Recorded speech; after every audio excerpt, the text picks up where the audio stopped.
I'm certainly grateful for the invitation to come. I have used the term bipartisanship a number of times, but I never really thought about it. And so this gave me an opportunity to, to think a little bit about bipartisanship. So let me see if I can figure out how this thing works. Can't we all just get along? The election is over. Let bitterness pass. Well, maybe we can, or not. Well, okay, we can't. So what I'd like to do in my brief comments before we take questions, I want to talk about what is bipartisanship. Has Congress been this has Congress been this partisan before? Are there differences between the House and the Senate? And finally, is it realistic to expect parties to cooperate? So just what is bipartisanship? As I thought about this, it quickly became apparent to me as a political scientist that this wasn't going to be easy. I started by going to the dictionary. And so one dictionary defines bipartisanship as of relating to or involving members of two parties marked by or involving cooperation, agreement, and compromise between two major political parties. This is really not a very useful definition from a political scientist perspective.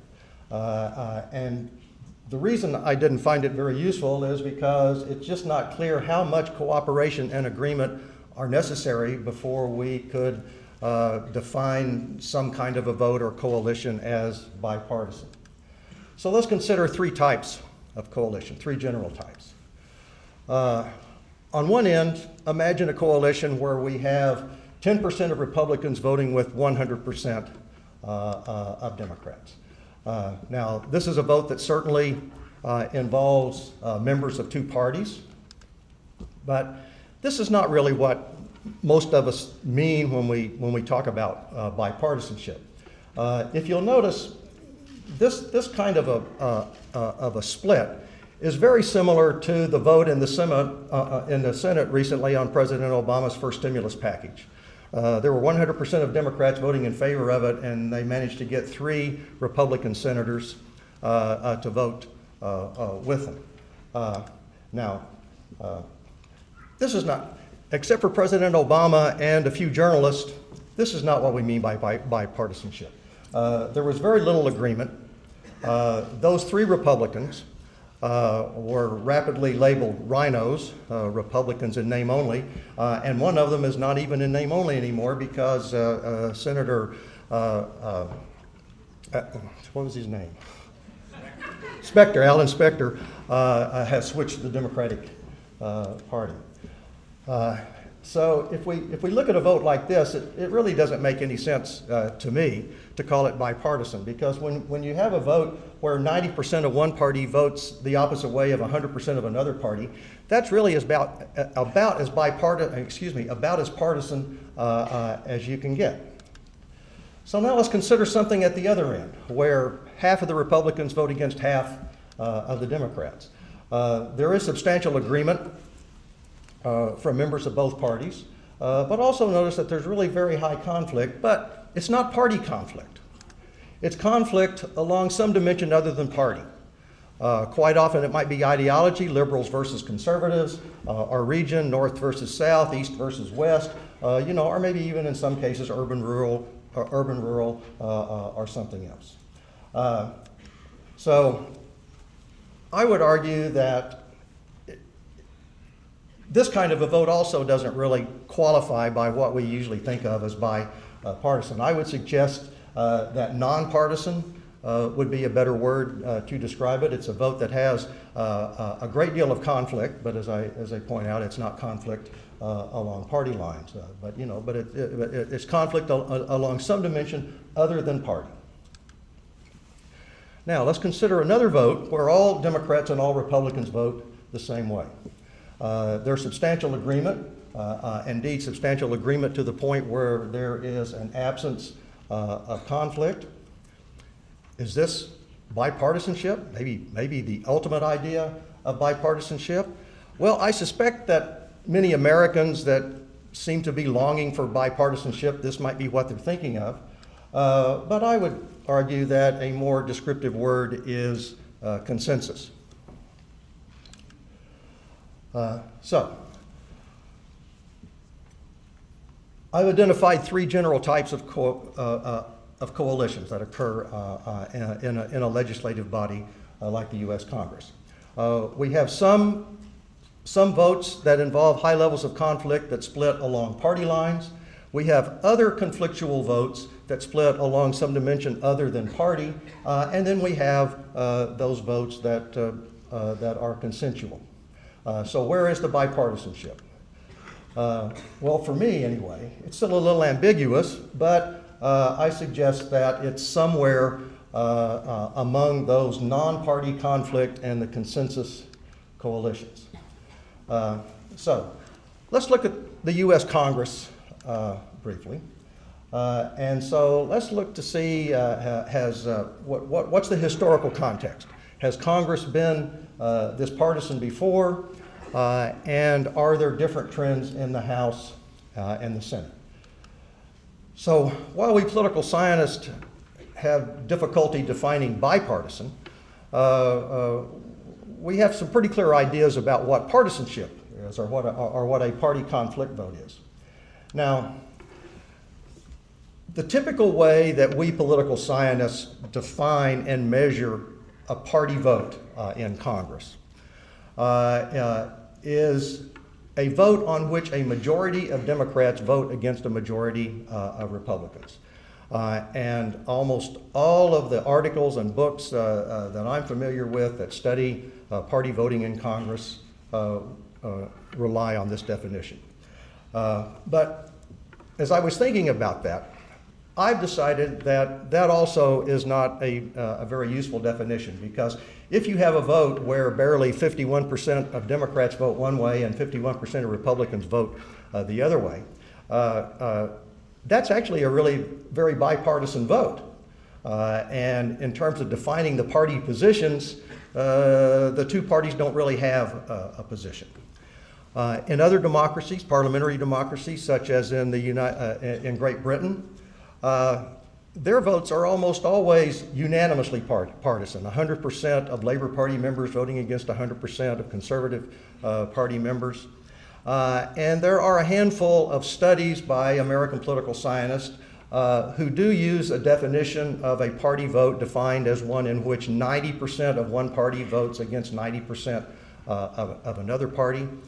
We don't see that kind of unity and party cohesion in the United States Congress, as is the case in other democracies. So what I've decided to do is to adopt a middle ground between the minimal definition of party vote that we typically use and the more obvious one. And so I've decided that I'm going to define a party vote as any vote on which 2/3 or more of Democrats vote one way and 2/3 or more of Republicans vote the other way. So here's the trend in the House.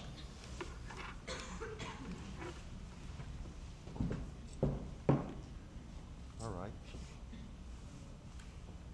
Okay. I can't make the laser cut. All right. This is the period that we typically study, and when most of us political scientists and journalists are talking about bipartisanship, this is the period that we're looking at, the period roughly from the 1950s to the present. And a number of people have noted how much more partisan Congress has become in the last couple of decades, beginning in the early 70s. And there seems to be kind of a longing for this period there where the trend line bottoms out there about 1968 or 70, when Congress seemed to be a lot less partisan. So that's the House. What does the Senate look like? Well, if we look at the Senate, even though the rules are different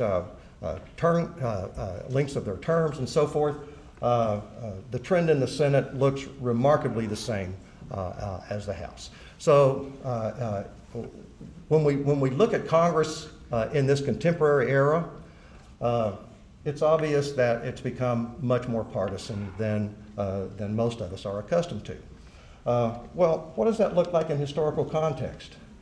If we track the percentage of party votes in the House and the Senate back to the end of Reconstruction, to 1877, what we find is that traditionally Congress, and both the House and the Senate, are very partisan places.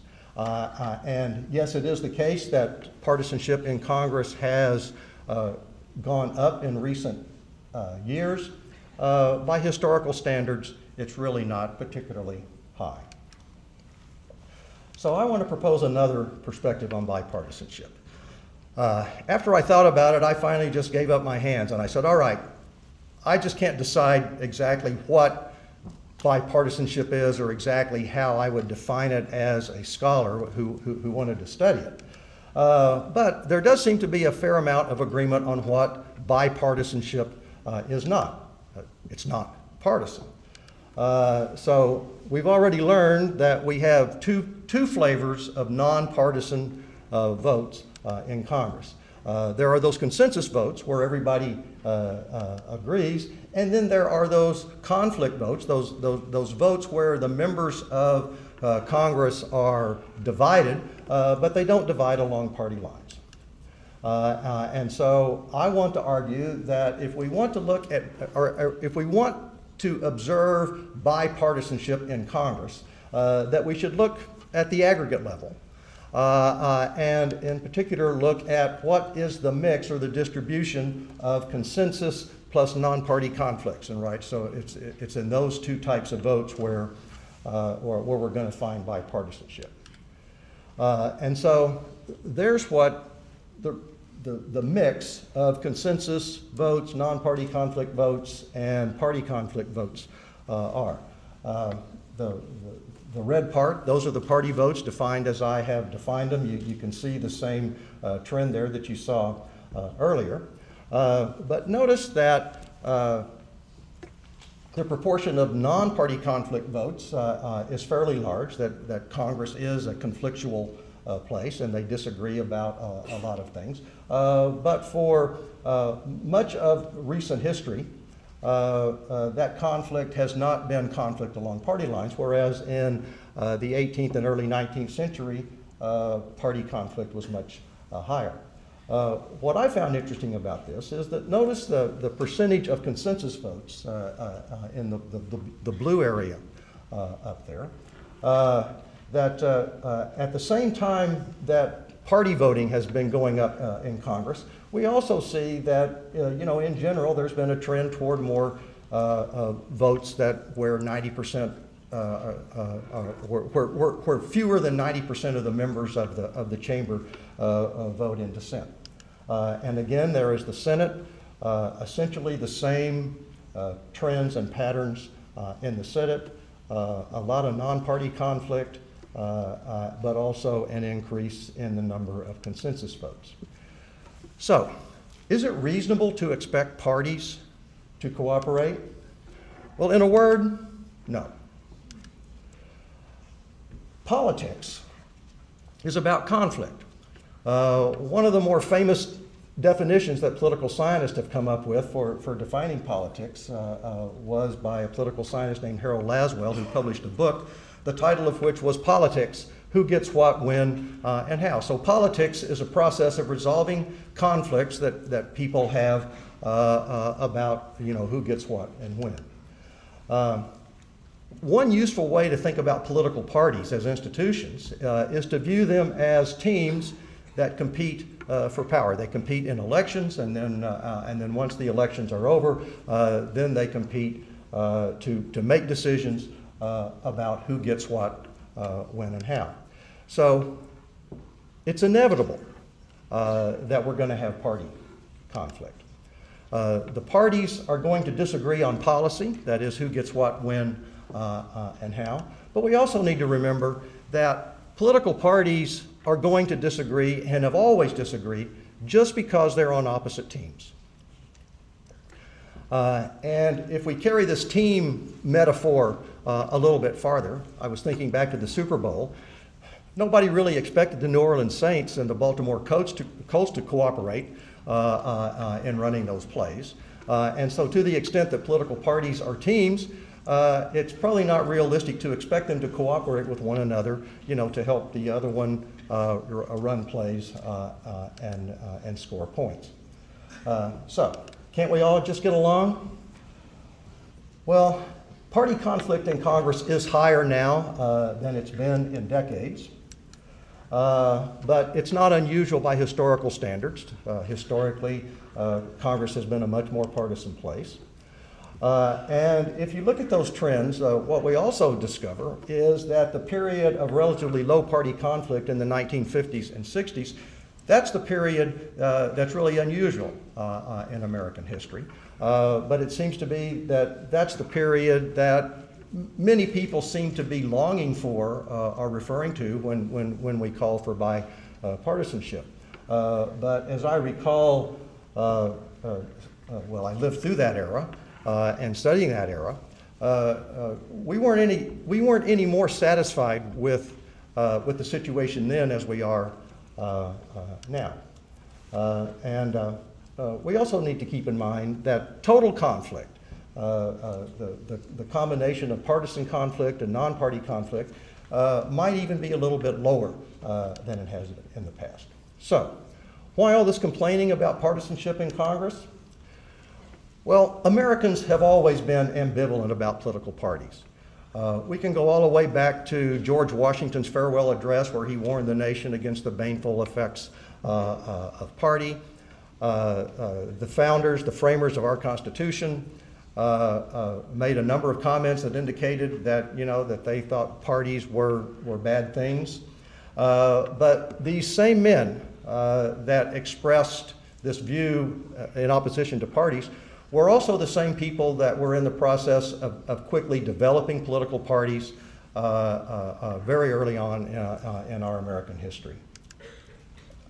And so Americans are ambivalent about parties, but it's not just party conflict that we Americans don't like to see.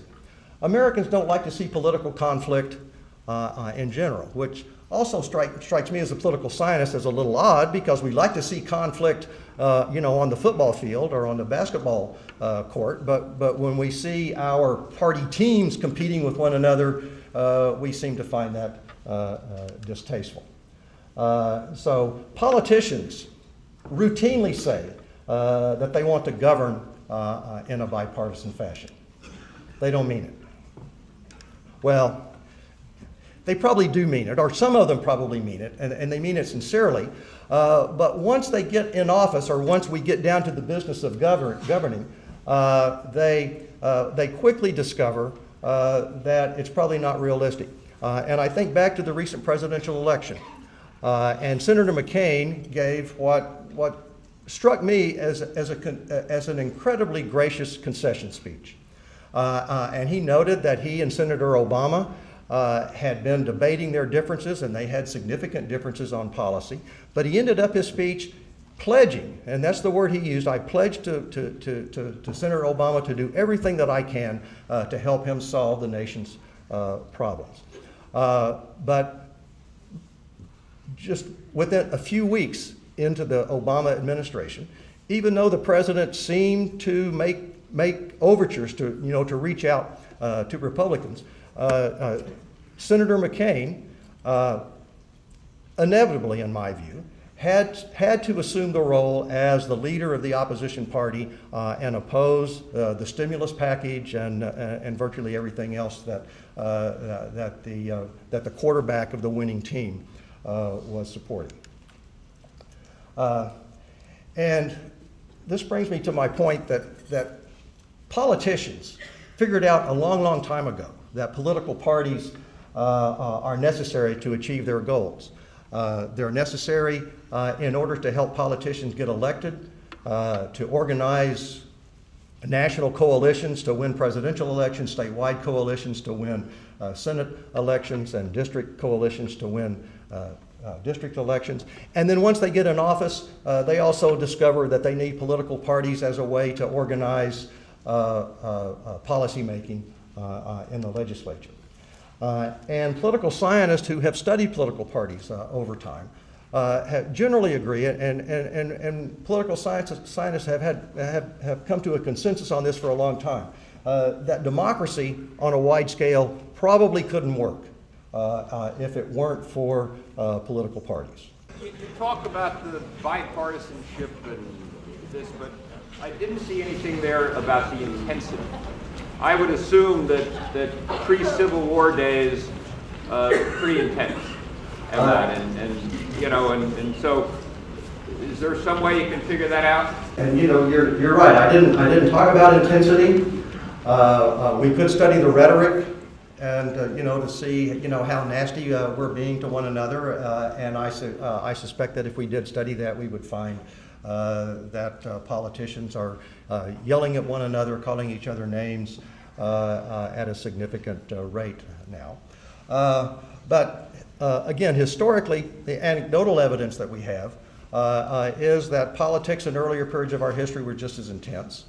There used to be fights in Congress, and the rhetoric and political campaigns used to be extraordinarily negative. I think back to a story I heard about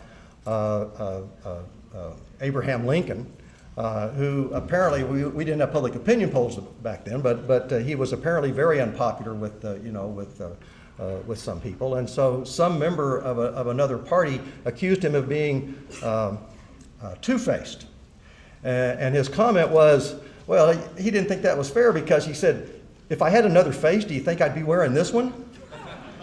And so maybe that's something that's been lost, is that politicians, or at least the good ones, used to use humor. So I don't know whether intensity is any greater now than it has been in the past, but it does seem to be that there's a lot less humor on either side. What role does the media play in widening the gap and increasing the vitriol that we see in this bipartisanship? Right. That's a good question. I don't study the media. The media and politics seems to be changing with the internet and cable and so forth. That the so-called mainstream media that for a long time has tried to to present both sides and to be neutral is, well, they haven't been displaced, but more and more Americans are gravitating toward one side or the other, looking for news and news media that reinforces their pre-existing views. But if we look at the history of the mass media in American politics, this notion of a professional media, an unbiased media, or a nonpartisan media, that's actually a relatively recent phenomena. And newspapers originally in the United States were party newspapers. And I haven't systematically read the articles, but I suspect that in those newspapers that they were extraordinarily nasty to the other party. And so I really can't say how much the media has contributed to this. I suspect that it's probably that the media is probably more reflecting what's been going on than causing it, but they could be contributing to it. I was just wondering how the size of the majority or the minority affects this whole idea of partisanship or bipartisanship. Looking at your graph or things like that, I can see sometimes where one party definitely had a large advantage over the other party. And does that have an impact or not? That's a good question. It is the case that the parties are very evenly matched right now.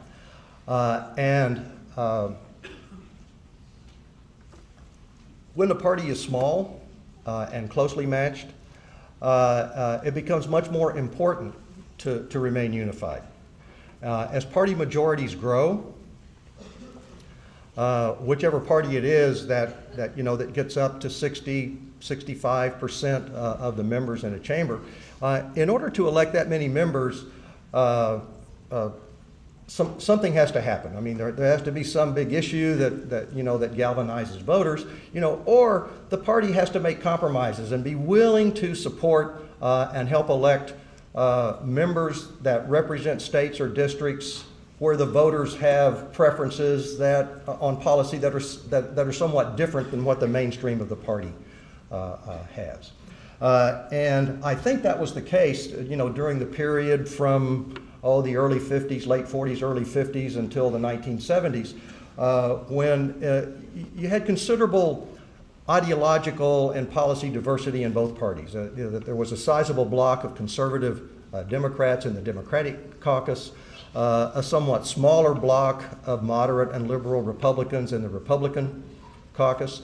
And so having that diversity in both party caucuses, meant that there was a middle ground, that members of both parties did have some area where they might agree, and they were a large enough presence in both party caucuses that they could have an effect on the position that the parties took. We should also recognize that situation during that time created a great deal of frustration among a lot of people, and many people, including political scientists, were complaining about how the parties can't govern, and the parties don't have clear-cut party positions, and the voters are having a difficult time sorting out which party is responsible or gets credit for this. So I mean, it wasn't a very satisfactory situation from many people's perspective. But beginning in the early 70s, we have a situation that some political scientists have referred to as sorting.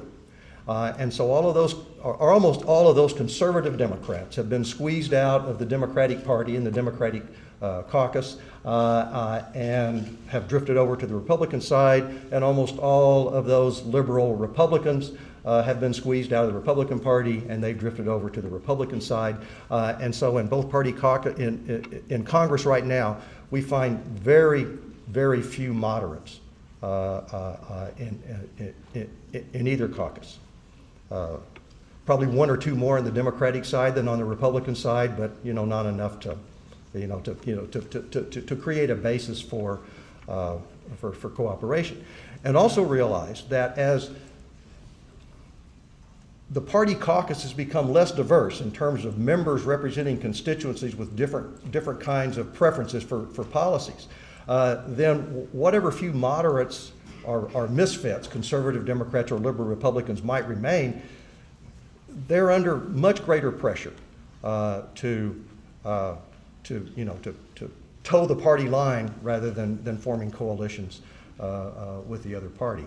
And we certainly see that situation on the recent health care vote. That there were probably a handful of Republicans in the Senate who wanted to pass health care, but from the Republican Party's perspective, they couldn't afford to support health care because President Obama and the Democrats are ultimately going to get credit for it if it turns out that the voters like it. So the best thing that they can hope for from a minority party's perspective is to stall it, to delay it as long as possible, and to make the case that that the people don't want it, and they may ultimately succeed. But all of those Democrats that didn't support the party, I mean, because they represent states or districts, because where it wasn't popular, they're probably not going to be able to find cover from that, because even though they voted against it, if the voters in their district don't like that policy, they're still going to get blamed for it. So we just have a lot of the parties have sorted out, and whatever moderates and misfits there were in each of the parties have gone over to the other side. Yes, I understand the conflict between the two parties, but I don't understand what's happened to the civility. There's now you tear down someone's character, the person, not the issue. It's ridiculous. The respect for the office, for the government is gone. I personally did not like George Bush, but I never, ever would have drawn pictures of him to look like what they've done to Obama. I mean, it's the office and the government. This is our government democracy. And you cannot like the person, but don't tear their character down, don't tear the person down, just discuss, you know, the issues. It's what's happened to the civility? Where is it? That's a good point, and I agree with you.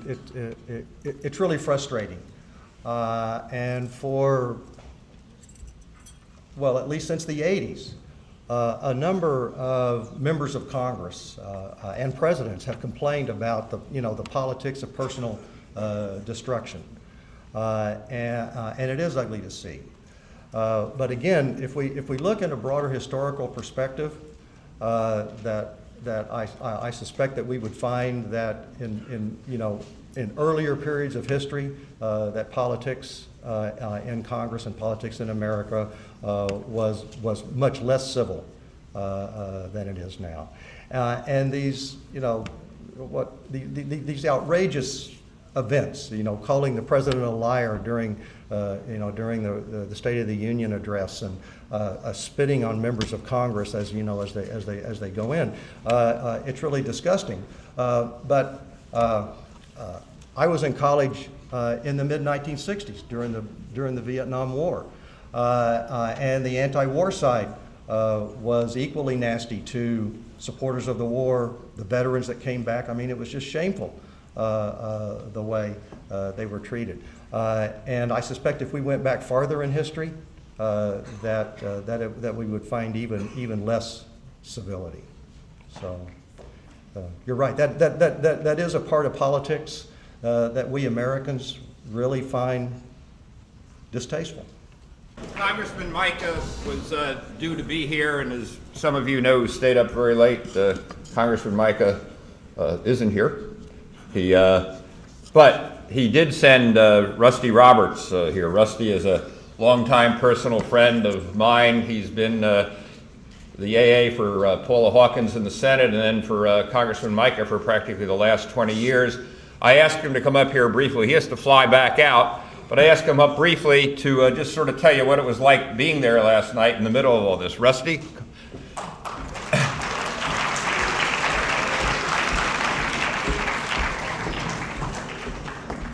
Thanks, Lou, very much. Appreciate being here. I'm a Chief of Staff for Congressman John Mica, and as Congressman Frey said, he couldn't be here. If any of you were watching C-SPAN last night, they had a vote. Well, actually, if anybody was watching C-SPAN last night, I question your membership in the club of 20-year-olds, something. So, but at any rate, they were voting last night till about 11 o'clock and couldn't get a plane out. But I was here, so I'm happy to come by and extend apologies for Congressman Mica. And I was actually in Washington yesterday afternoon, so Lou asked me to give a perspective since we're talking partisanship or bipartisanship. I think it was on display pretty strongly yesterday. I walked out to the Capitol front lawn about 2 o'clock in the afternoon. They were debating in the House chamber.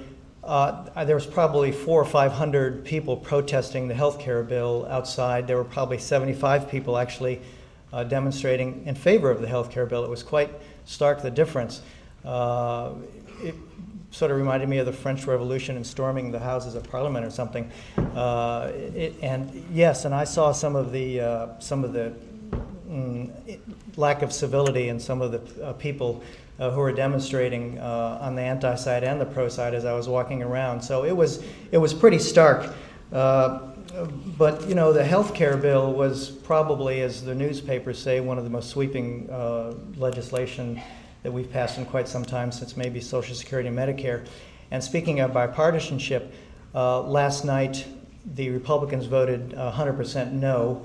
I think about 20 or so Democrats voted no. So it was a very partisan vote, unlike the sweeping legislation that has been referred to in the past, where the Social Security bill that passed in 1935 had half of the Republicans in the Congress voted for it. It was relatively bipartisan. The same thing with the Medicare vote, 313 votes to 115 nays. About half of the Republicans voted for that. So that was a very different than what we saw yesterday. So I think there is a little more partisanship. But I just want to give you a quick perspective on partisanship or bipartisanship from the staff perspective, if I may. From a staff perspective, we have Republican staff, we have Democrat staff. So this is how we handle the bipartisanship. After work, all the staff goes down about 2 blocks to the Hawk and Dove, a little bar, and we duke it out over some beers. And that's how we do it. Now, I think perhaps what we should do is have maybe some members of Congress take a walk down to the Hawk and Dove after the votes and have a couple of beers and talk about it. So that's a joke, but that sort of symbolizes, I think, what's happened in the aviation age and the television age. Members of Congress fly in on Monday, fly in on Tuesday, they fly home on Thursday. There's very little time for getting to know each other, except when you're on the House floor or you're in committee. So I think a big part of working out differences of opinion, and you can't avoid the differences of opinion, is getting to know the other person. And I think that's part of the problem that we have in the Congress today, is there's very little time spent socializing, too much time plotting and how to beat the other side. With that said, I think partisanship is a very good thing, actually. As the professor just said a little while ago, I think that's how you do accomplish goals. And there are ways to find common ground, but you have to do it. I mean, clearly, people come to this job from a perspective of either conservative, liberal, or somewhere in the middle. Right now, it seems that people who are somewhere in the middle are in the great minority and with not much of a voice. So with that, I just want to say thank you again to Congressman Frey for holding this symposium and allowing my boss to come speak to you, unfortunately not being able to. I know you're going to have a great session this morning. Thank you very much. Thank you, Rex.